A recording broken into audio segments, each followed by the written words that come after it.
Contraband sells, and it is worth a lot of money in a jail or prison. How much money can a corrupt prison staff member make off contraband until the day they're caught and arrested? Because they are and will be caught at some point in time. Everyone that I have ever seen bringing in contraband feels they're the only one that is too smart to get caught, and they always end up with handcuffs. I'm going to use my book, Corruption Behind Bars, and one of the chapters that I put in here to put out some prices. This is just going to be a very simple talk about how much different items can bring in to prison. No, I'm not doing this to give somebody the idea of, hey, what a great idea, thanks, True Prison Stories. I think I'll start bringing in contraband and make a nice extra paycheck. Well, just remember, this is to educate and inform, and also to let you know if you start bringing in contraband, you will get caught and you will have a felony charge.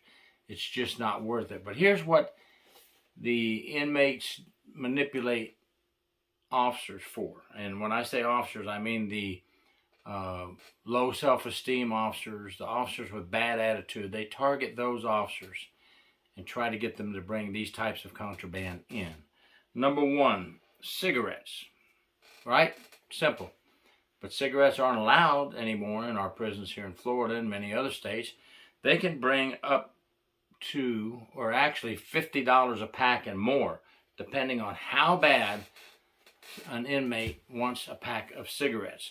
Now that inmate will take those cigarettes, of course, and sell them to other inmates on occasion, instead of smoking them for themselves, and sell 1 or 2 cigarettes at a time, and tripling or quadrupling the money they paid for that pack of cigarettes, or trading for canteen or whatever they can get a hold of that they want. Alcohol, 1 pint of Crown Royal. Now all these are based on investigations I've done and what the inmates have told me they had to pay for the contraband after we caught the inmate and the staff member bringing it in. It's because obviously, folks, visitors aren't gonna. Where are you gonna put Crown Royal? Well, it would have to be a very small bottle of Crown Royal, right? $200 and up for a pint of Crown Royal. This was on a case where I had an inmate that did not do drugs, but he loved his Crown Royal and he loved a steak dinner, you know, and he paid $100 for a steak dinner to go with that pint of Crown Royal. Knives, any type of knives, dangerous, right? Yes, they can do homemade shanks. That's the cheapest way, and they'll work just as effectively. But some inmates have enough money, and they'll pay $500 or more for a knife to be smuggled into the jail or prison. Handgun, any type of ammunition. Charlotte Correctional Institution, we had a case with a handgun and a maintenance worker, and he was going to be paid $1,500 to bring in an old small caliber handgun and sneak it in the back gate when he brought the plumbing crew in through the back. And he had an old gun from his grandfather. But it can go all the way up, folks. Documented cases of up to $50,000 for a handgun to come into a jail or prison. Cell phones with chargers, the ultimate guide to not having your phone calls recorded, using the phones to place hits on people on the outside with gang members, using the phone to plan escapes, using the phone to say things about contraband introduction that you do not want recorded. And they can go from $500 to $2,000 and up, you know, starting at $500. I mean, cell phones to some are worth much, much money. There have been documented cases of cell phones being smuggled in with chargers, and the corrupt staff member exchanging phones and supplying chargers for thousands of dollars. Home cooked meal, I just told you, $100 for the steak meal once a week, $100 a week. I mean, the person that I dealt with in that case was a very wealthy inmate who got $40,000 a month just for being related to a very prominent grocery store chain here in Florida. Sexual intercourse with a female staff member or vice versa, $500 and more. It's a very lucrative, high-paying business if you want to be working for a jail or a prison and be a prostitute. Well, good luck to you on 2 counts, the disease and after the arrest. Oral sex performed on a male inmate, $100 or more. $100 or more. It's happened. Every one of these things has happened and occurs, unfortunately. Every year we'll see someone be arrested for these type things.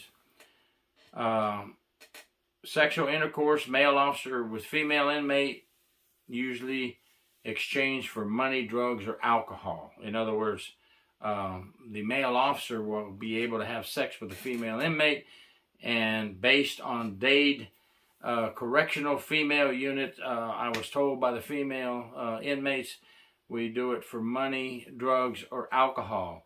Alcohol, as quoted by a female inmate to me, alcohol will get you a blowjob. Cocaine, drugs, deeper, higher type drugs will get you sex. Condoms. Well, now we have a lot of prisons passing out condoms. At the time I wrote the book, that wasn't a huge thing then, but condoms, you know, used to go for $10 or more, but a lot of prisons are actually giving those out for free now. Jewelry. Why do they want jewelry? You're in prison, you're in jail. Why do you want jewelry? It's a status symbol, you know. For female inmates, the tongue rings were big. Down at Dade Correctional, we had an officer bringing in tongue rings. So how did I approach that situation? I said, okay, well, first we have to prove that tongue rings are being entered into the prison system. So before I can do anything else, so I had the inmate, informant, snitch, whatever you want to call her, tell me who was bringing them in, but I had to have proof that they were in there. So one evening I asked the warden that I would like to go in and take a couple of female officers with me and just have them all line up and do a tongue check. Honest to God's truth. We went in, and of course the females went in first and said, get decent, male about to enter. When everybody was decent, they lined them up for me. I came in. I'm telling you, all we did was have them stick their tongues out. And I think we ended up with like 13 tongue rings out of that one dorm. So definitely we collected some evidence, right? We had some tongue rings now. And then I went on from there. But jewelry is a status symbol.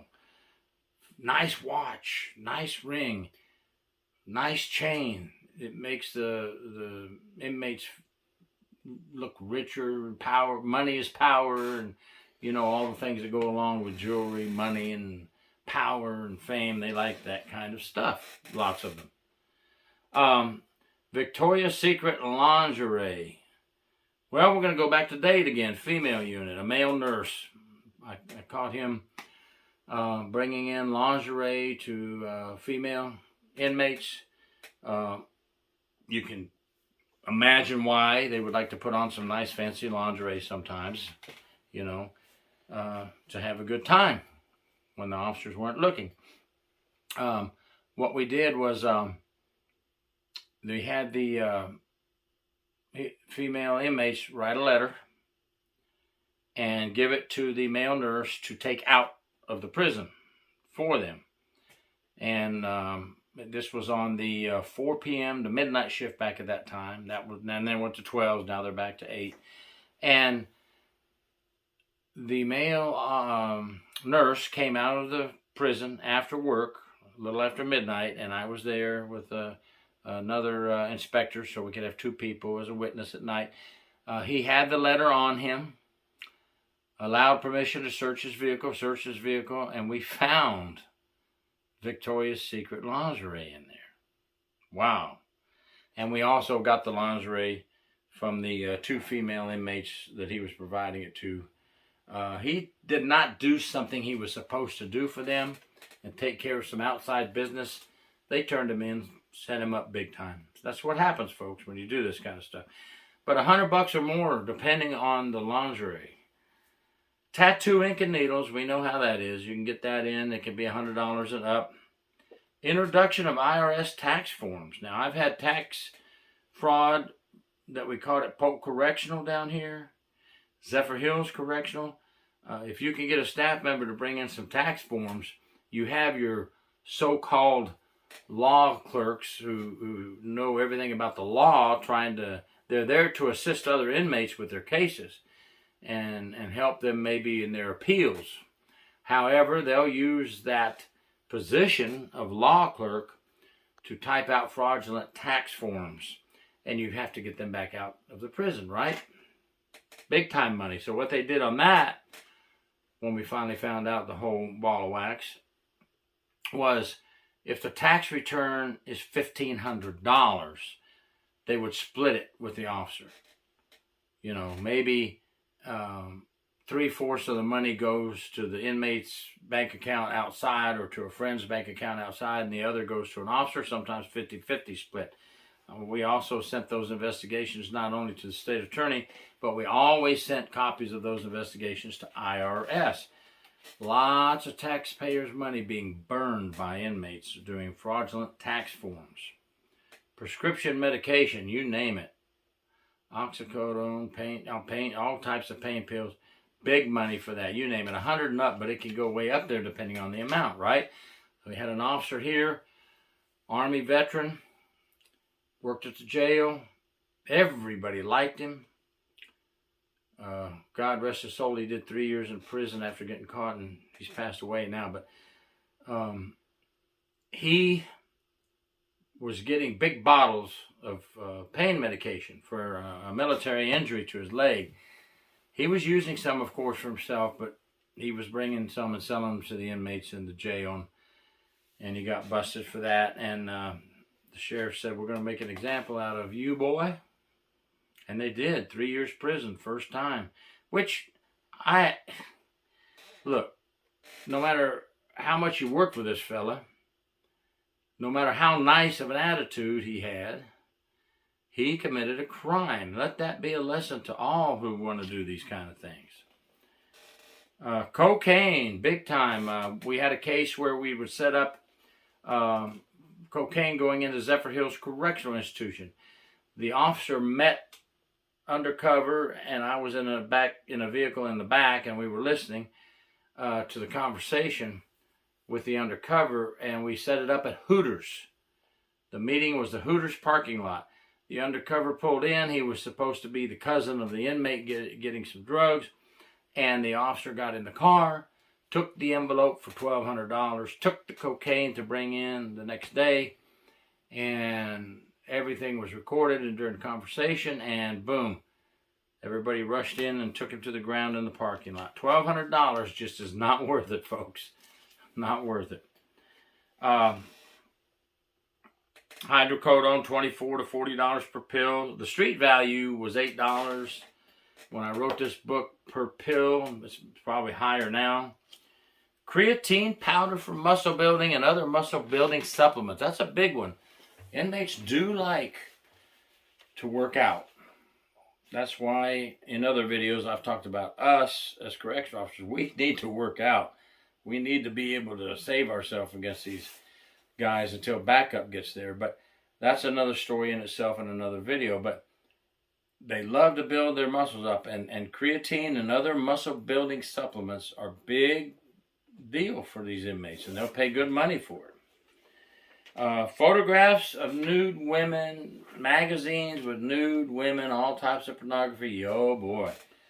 Pay good money for that, and then they'll let another inmate borrow it or use the pornography in exchange for a cigarette, in exchange for a Sweetie Gold, canteen items, whatever. But pornography is a huge trading item within the prison, And so it can go from $30 to $50 a magazine for, you know, a $10 magazine or more, depending on how bad they want it. I talked about jewelry earlier. Another status symbol: sunglasses. It's wild, you know. The sunglasses is a big thing now. As officers, we're supposed to look when the inmates go by here in Florida with sunglasses and make sure those sunglasses are the ones that are accepted. But sometimes they slip through the cracks, right? Walk around with fancy sunglasses as a status symbol. Fancy writing pens. Now, pens are not supposed to be given to inmates. We have the rubber pen about this long. It bends, and you can write with it. Yeah, it could still be deadly, but not like a regular pen. But they do still want pens to come in $10 to $20 to $30 a piece. I don't know what it is about it, but we've caught inmates with some very nice, fancy gold and silver pens. Contraband. And reading material not allowed on the inmates list. You know, there's certain types of reading material allowed. Corruption behind bars is banned in the Florida prison system. It's on the list. If you look it up, books not allowed in Florida prison system. This book, Corruption Behind Bars, is banned. Why? Because I'm talking about all these cases that I did in the Florida prison system and how but they were all busted. Every case in here we busted. But still, I understand it, and I don't blame them for not wanting this book to be purchased by inmates anywhere, because they may get a hair up their rear end and decide, let's try one of these methods here, and we won't get caught, right? Because we're smarter than the other guy. That's what always happens. Everybody's smarter than the other guy. And so this book is banned. Not banned, you know, to officers, or it's being used in 5 universities, colleges and universities. It's been used in training at some places, because I get messages from people saying, hey, we use this as an example. But it's just not a book for the inmates to have. These are just a few things to throw out there and some ideas. There's all kinds of contraband items, but I think I covered a lot of them, between the drugs, the handgun, the knives, and clothing. I covered quite a bit, and I just wanted to get the idea out there to some people. They can't fathom how is this contraband going to make anybody money? Well, it's making the corrupt staff member money, right? For a while, until they get caught. It's giving the inmates what they want for their pleasure, things they're not getting in prison that they miss from the outside world. And it's also giving the inmates and any relatives or family friends that are helping them with outside bank accounts, setting them up, it's giving them profit. Because everything I mentioned there can be resold for 3 to 4 times the value of what they paid for it. Especially with drugs and cigarettes and things like that, that you can break down into smaller elements and sell them out and make money, right? It's a business. So just wanted to shoot that out there today. Contraband sales. How much can you make? Why do they do it? Oh, it's a never-ending problem that we need to keep fighting and stay on top of. Thank you very much for watching. Gary York, True Prison Stories.